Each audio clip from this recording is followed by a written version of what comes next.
All right, this is a quick DIY project with GE Profile all-in-one washers. We have two of them, and we are going to install both of the washers in the one location where the washer and dryer once was. All right, here's our original setup with hot and cold taps with a 2-inch drain supply. So we'll show you how to get both of those hooked up. All right, to install the hot and water cold taps for both washing machines and dryer combos, you'll need two of the steam dryer connection kits. It's going to come with a short hose, it's going to come with a splitter, it's going to come with a 6-foot hose for the washing machine. You'll need two of those, and then you'll need to buy two additional water supplies. These here are 4 foot, plenty long enough.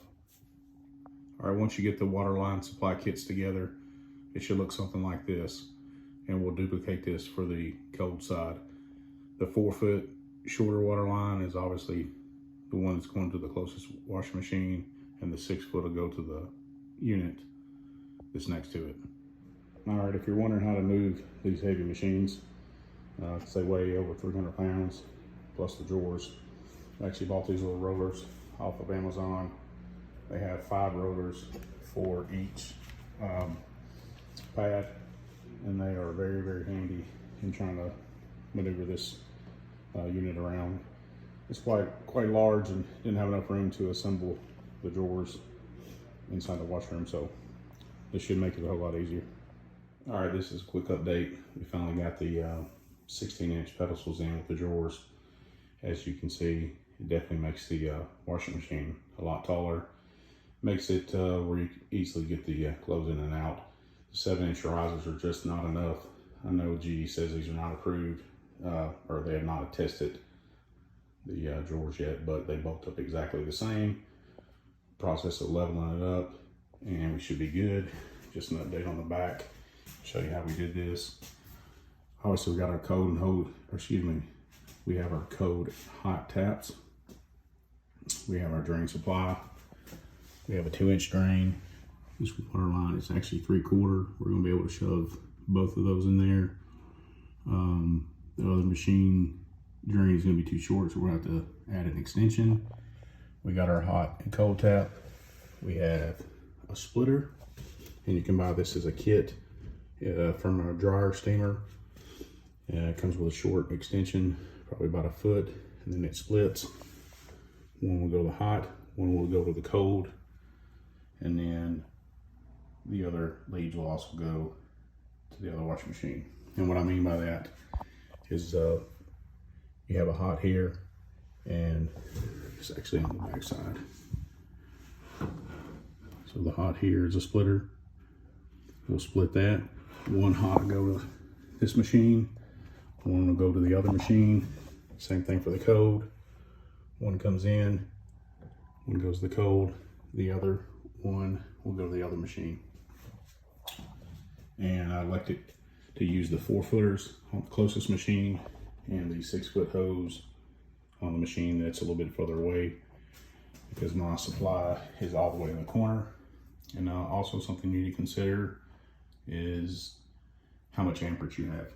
So my washing machine plug is actually a 20 amp, and looking at the draw on these machines are somewhere around 11 to 1200 watts when drying, and it's going to be a 20 amp breaker is more than enough supply for both machines.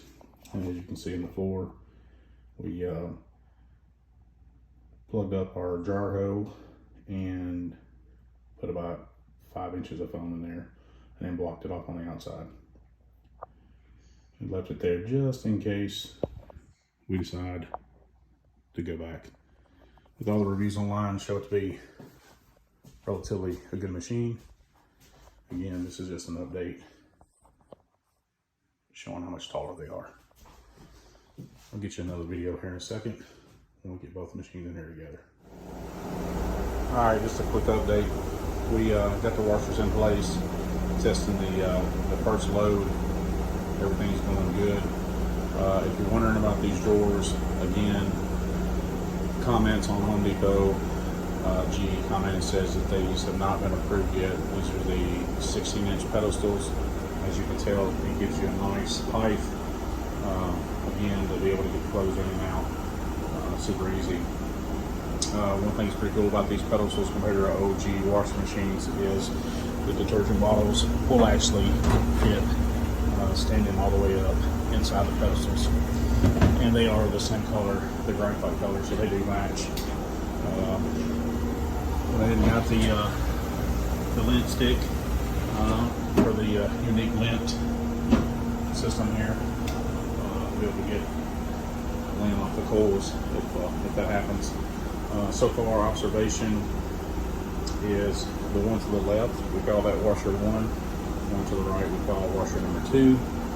And we have noticed, obviously with more clothing inside of the washing machine here, it takes a minute to get spinning because it's we probably got about 3/4 of the way full, and it will kind of get wobbly a little bit and then stop. It took a few extra minutes to get the sensitivity correct before it decided to go into full spin. And now that it's up to full spin, you can see it's relatively smooth. I don't know what the sound is like being amplified by the phone, but it sounds like our old washer that we had for about 16 years, front loaders. So anyway, both installed. Again, probably be some questions in the comments asking about the water supply to both machines. Do we think it's adequate? All the reviews I found online says it is. We have enough water pressure to supply both of them. They actually have internal, I guess, valves that open and close, allowing the water into the machine, and it appears not to have an issue from everything I read. So far, no issue here. If you're wondering about the drain pipe, again, is a 2-inch standing pipe. We'll put the max volume on that. It's like 2,000 something gallons per minute it can flow. So the 2 lines that we have that come off the back of the machines are only 3/4 inch lines, and watched it here and not had any issue so far with it overflowing. We even ran a hose pipe down it earlier today with quite a bit of volume just to make sure we were going to have good flow. Still no issues. So if you have any questions, just throw them in the comments.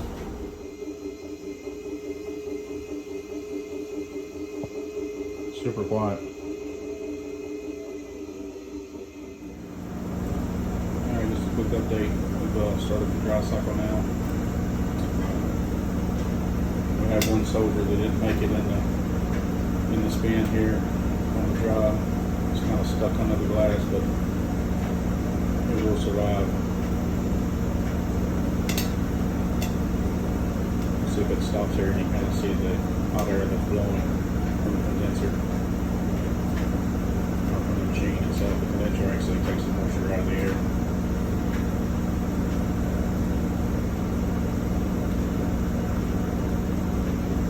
See if it stops. We can kind of get a close up of that.